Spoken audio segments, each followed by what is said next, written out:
பார்த்தீங்களா சக்கரை குட்டியா அப்படியே தூக்குறா பறிக்கிறா அடிக்கிறா வயிறு பெருசாக இருந்ததா ஃப்ரெண்ட்ஸ். டிவார்மிங் கொடுத்துட்டான், கொஞ்சம் சிறுசாயிடுச்சு.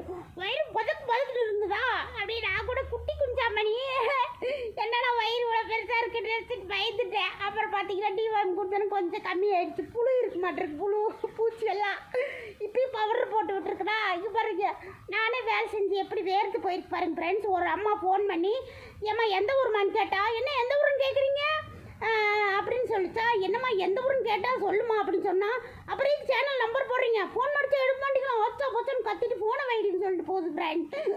நாங்களே எவ்வளோ வேலை செய்ய வேண்டியது இருக்குது, எத்தனை வேலை இருக்குது பாருங்கள் ஃப்ரெண்ட்ஸ். வேர்த்து எப்படி ஒழுகுதுன்னு பாருங்கள், நீங்களே பாருங்கள். மனசாட்சி இருக்கா? இப்படி திட்டுறவங்களுக்கு மனசாட்சி இருக்கா? நாங்கள் அப்படிலாம் உதவி பண்ணணுமா?